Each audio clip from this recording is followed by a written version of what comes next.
Welcome back to my channel. I'm Maggie Ostara, and I'm delighted that you're here. Welcome. Today's video is the fourth in a series of videos about openness and definition, conditioning and deconditioning in the human design system and in your human design chart. Today we're going to dive into the Ajna Center, which for those of you who are familiar with the chakra system is actually quite different than the Ajna chakra. So we'll dive into that a little bit more and then explore how you can make the most of your Ajna Center, whether it is open, which is most people, or if you have it defined. Okay, go ahead and let's dive in.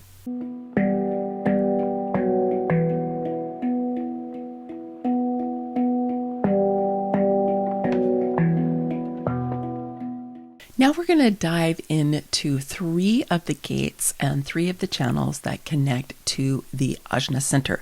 We already talked a little bit about the three at the top in the last video when we talked about the head, because it was the channel that was connecting the head.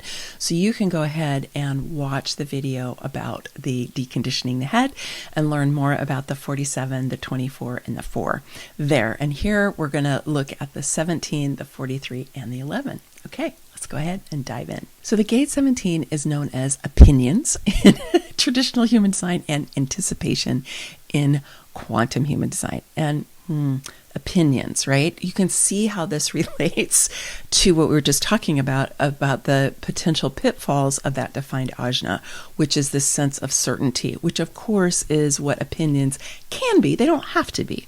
I know I'm a person, I have this defined in my chart. I definitely have opinions. I try when I am offering an opinion, depends on the situation, but I'll say, would you like to hear my BFO? That's my big fat opinion. So I'm naming it as my opinion. I'm not asserting it as being true. I'm not saying this is right. I'm not saying I'm certain about it. I'm just saying this is my opinion. And we all have opinions, right? Some people are more dedicated to their opinions than others. Some of them are more, have more force behind asserting their opinions than others, but we all have opinions, right? So it's been renamed anticipation in quantum human design. And it's really interesting to me that it is, because it's that anticipation is about being able to receive the information that's coming in through this circuit, and then having anticipation about it and wondering where it's going to go. So the 17 is in the logic circuit, comes in through that left brain, crosses over in the ajna, okay? So then it's going to come down through that 17 into the throat, goes around the left side of the body and up through the central channel. So that 17 is where we're starting to bring the information that's come in through that logic circuit. It's getting processed in the ajna, right? And then it's going to start being expressed. So recalling that the logic circuit or the pattern circuit is it's logical, it's analytical, it's strategic, it's focal, like I was talking about that focal gaze, right? That single pointed focus and concentration, and linear in its way of thinking. Okay, so you have that. So you have the logic circuit, and then you have it in the ajna, because the ajna is a little bit more that way already. So the mate of the 17 is the gate 62, which is on the throat center, and it's the gate of details in traditional human design, or the gate of preparation in quantum human design. So we're receiving information in through this logic circuit, and it's coming in through this gate of opinions or anticipation. Wow, it's coming in. And then the question is how do we best receive the details that are coming in, and how do we prepare for what's happening next? The whole channel is known as the channel of acceptance in traditional human design, or the channel of formulation in quantum human design. And a tagline for it is, we're creating a hypothesis, because it's in the logic circuit that the scientific method, the Western scientific method, lives. A lot of the things that I share with you that come out of the yoga traditions are yogic science. They have a different tradition. They do things differently. But here we're looking at the Western scientific method, which you are probably more familiar with, right?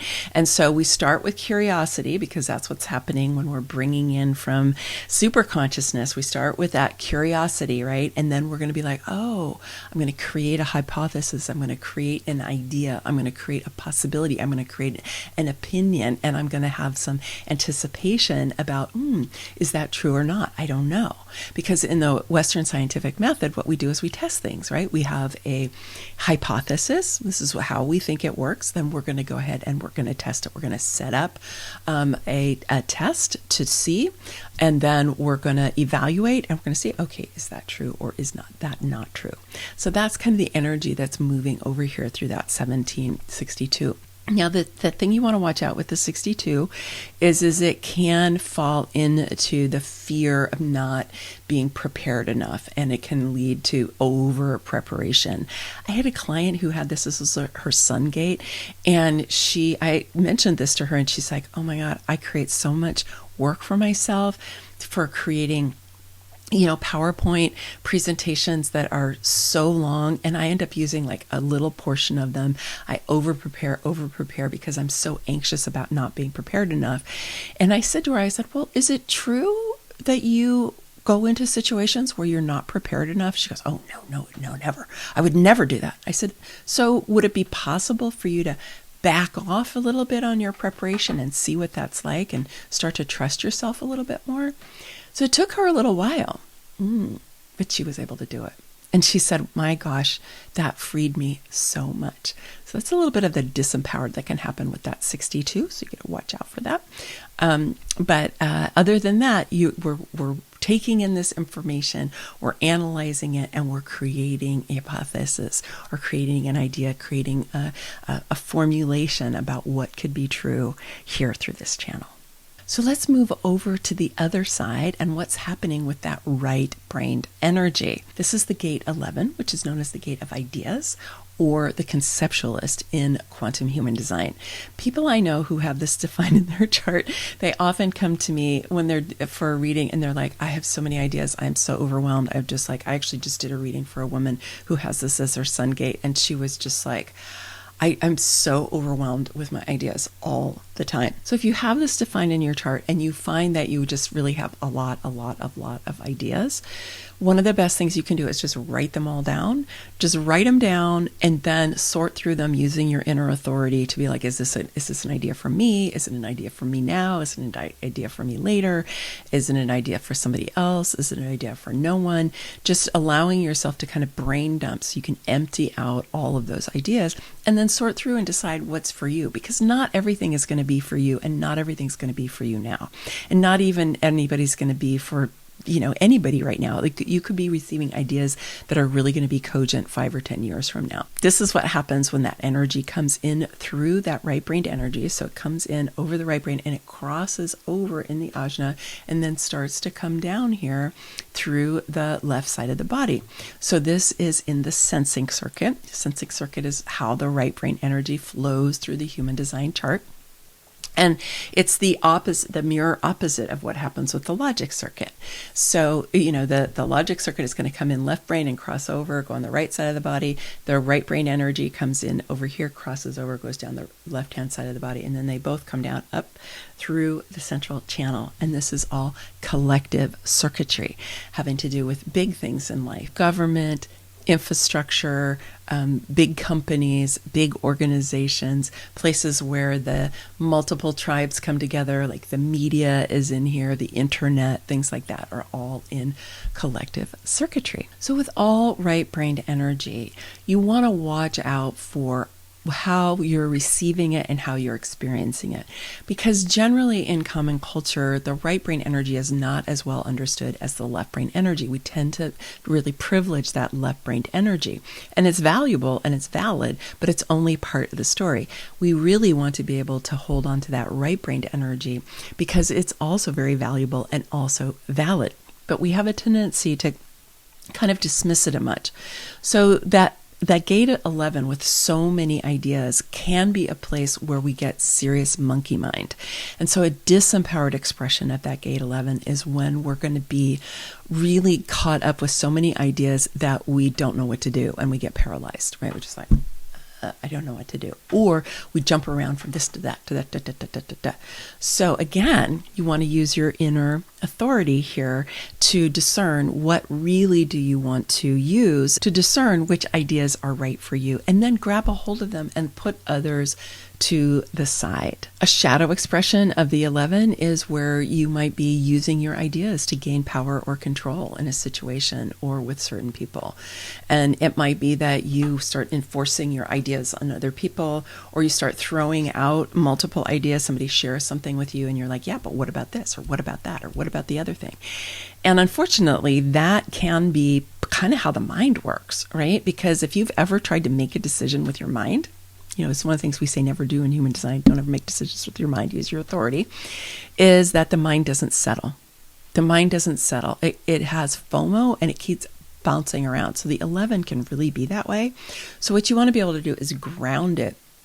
Decide what ideas are for you and what are not, and go for that, and then just share things out so that you don't get this overwhelming sense that you have too many ideas and you don't know what to do with them. And watch out if you ever have that experience where the opinions are trying to undermine your ideas, because we can get that left brain can be undermining our right brain intelligence simply because of our conditioning. It is not innate to us at all. There are other cultures in the world that have a much stronger right brain energy, much more creative, much more expansive, much more embodied, much more artistic, right? But in the countries that are really impacted by Western culture, not so much. So you got to watch out for that one. And an ally that we have in this is that the mate of the gate 11 is the gate 56, which is over here on the throat center, because the gate 56 is a storytelling gate. It's the divine storyteller. It's how we take the stories that we've inherited, or the stories that are coming at us, and how do we reformulate those stories, often stories of the collective, so that they are more useful and meaningful for us individually, communally, and in the collective. So all those ideas that are coming through are going to get expressed in a storytelling way through that gate 56. So the 56 is really a beautiful ally because narrative and story helps us to process ideas. If we just stay in that 11 with so many ideas, right, that can just get very overwhelming. One way to think of it is which ideas are useful for the story I want to tell. Which ideas fit with the story I want to tell? Which ideas are useful for me now in the present that help inform a new story that is going to help us to uplift ourselves, uplift each other, and create this new world that we are so longing for? How can we be creative about this?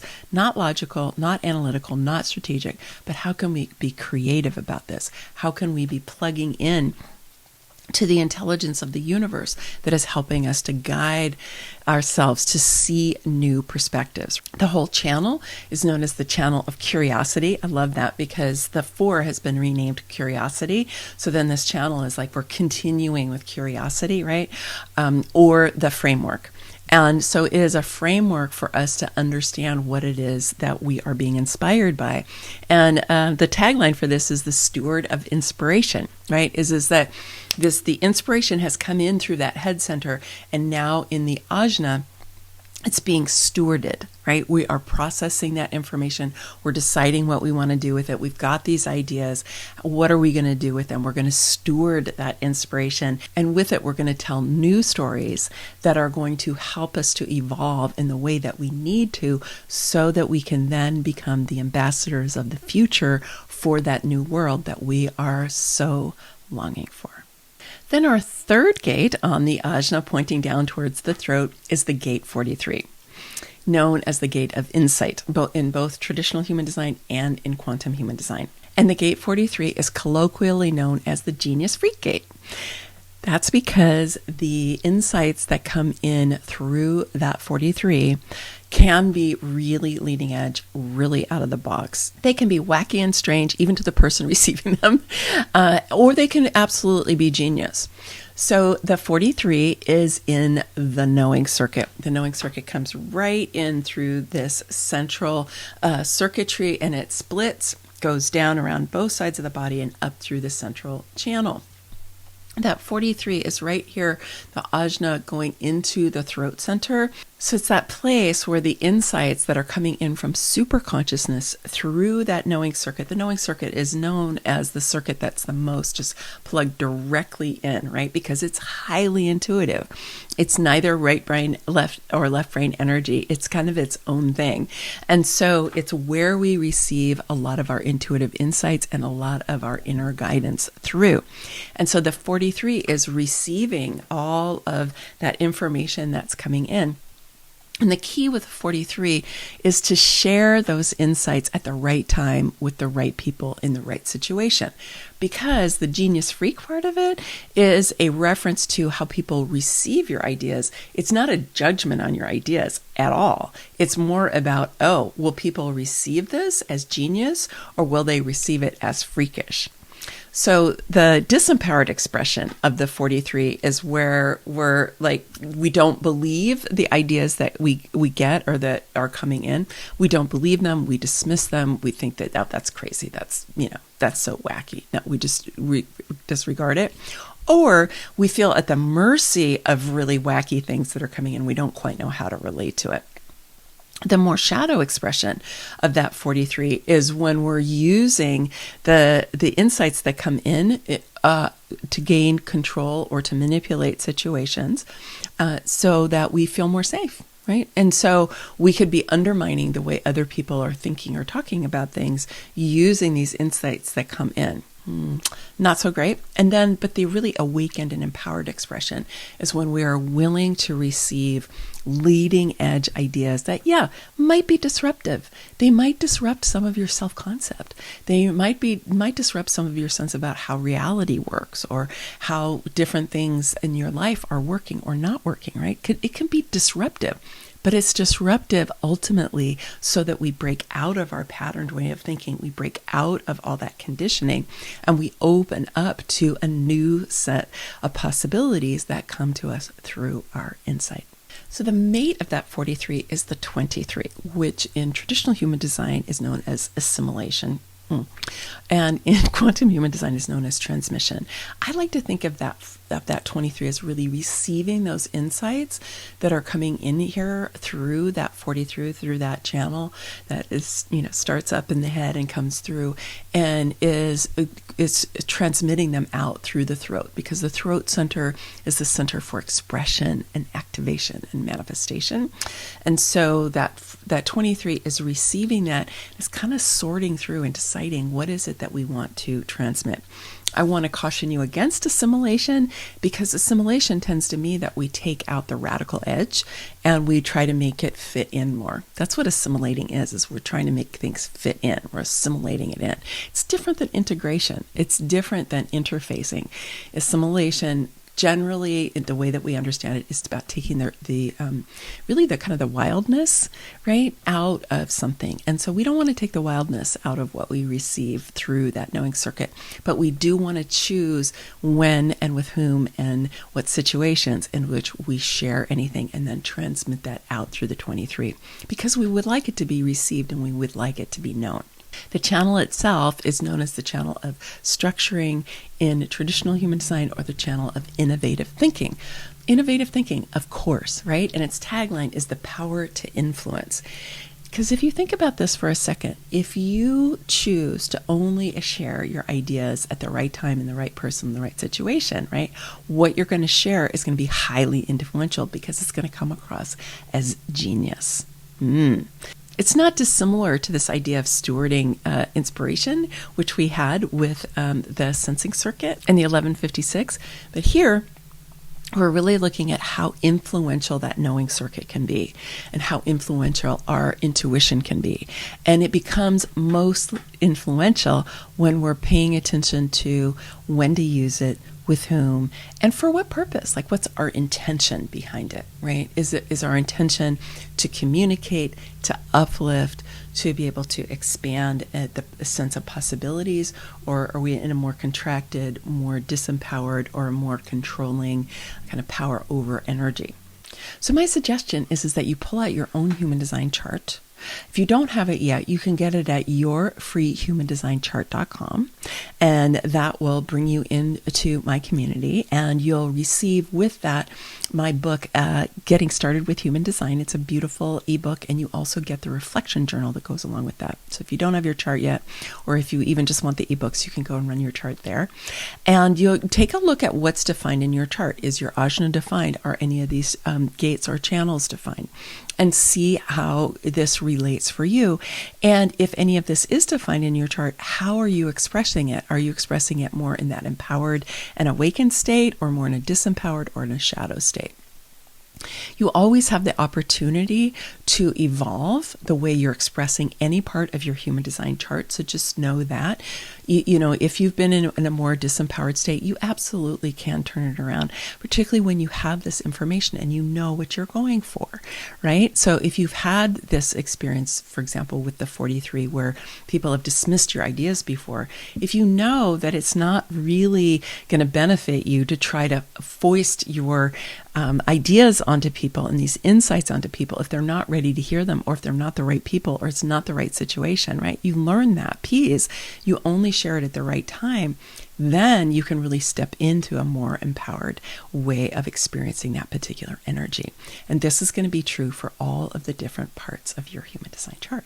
And I created a mini program, which is the Intuitive and Creative Superpowers Toolkit. This toolkit will give you a little bit of a sense of the way that I work with human design that's different than the way that other people do, because I really am such an advocate for us activating and embodying the sensing circuit and our creative right-brained energy, and also our knowing circuit and our intuitive abilities, because this is 70% of how we know what we know is through the sensing circuit and through the knowing circuit, and yet they're not really well understood.